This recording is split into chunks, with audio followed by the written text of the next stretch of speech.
നമ്മുടെ രാജ്യമിന്ന് 75-ാം റിപ്പബ്ലിക് ദിന ആഘോഷങ്ങൾ നമ്മുടെ രാജ്യത്ത് പുരോഗമിക്കുമ്പോൾ നമ്മുടെ തൊട്ട് അടുത്തുള്ള നമ്മുടെ അയൽരാജ്യമായ പാകിസ്ഥാൻ വലിയ ഏറ്റുമുട്ടൽ നടക്കുന്നു എന്ന വാർത്തയാണ് ഈ നിമിഷത്തിൽ നൽകാൻ കഴിയുന്നത്. ഇതുവരെ 30ഓളം പേർ കൊല്ലപ്പെട്ടതായാണ് പുറത്തുവരുന്നത്.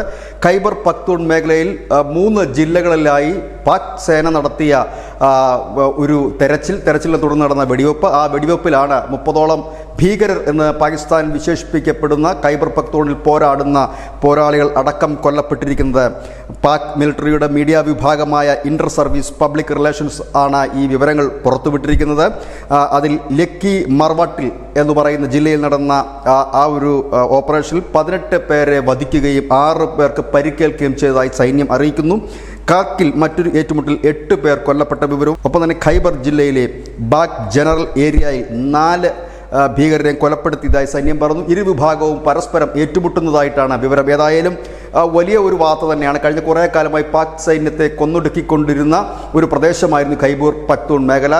കുറച്ച് നാളുകൾക്ക് മുമ്പിൽ, അതായത് ആഴ്ചകൾക്ക് മുമ്പ് ഈ അഫ്ഗാനിസ്ഥാൻ്റെ താലിബാൻ സേന കടന്ന് കയറിയ പ്രദേശം കൂടിയാണിത്. ഏതായാലും ഒരു വലിയ ഏറ്റുമുട്ടൽ തന്നെ എന്ന് നമുക്ക് പറയേണ്ടി വരും. ഒരു അന്തിമ പോരാട്ടമാണോ നടക്കുന്നത് എന്നറിയില്ല. ഏതായാലും വലിയ രീതിയിലുള്ള ഒരു പോരാട്ടം. കഴിഞ്ഞ കുറേ നാളുകളായി ഖൈബർ പഖ്തൂൺ മേഖല സംഘർഷഭരിതമാണ്. സ്വാതന്ത്ര്യത്തിനായി അവിടെ പോരാടുന്ന സംഘടനകളും ഒപ്പം തന്നെ പാക് സൈനികരും താലിബാന്റെ പാക് ബ്രാഞ്ചായ തെഹ്രീക്കെ താലിബാനും ഒക്കെ അടക്കം അവിടെ സംഘർഷത്തിൽ ഏർപ്പെട്ടിരിക്കുന്ന സംഘടനകളാണ്. ഇവിടെയാണ് ഇപ്പോൾ ഏറ്റുമുട്ടൽ നടന്നതായി പാക് സൈന്യം സ്ഥിരീകരിക്കുന്നതും ഒപ്പം തന്നെ 30ഓളം പേർ കൊല്ലപ്പെട്ടതായി അറിയിക്കുന്നത്. News desk news India Malayalam.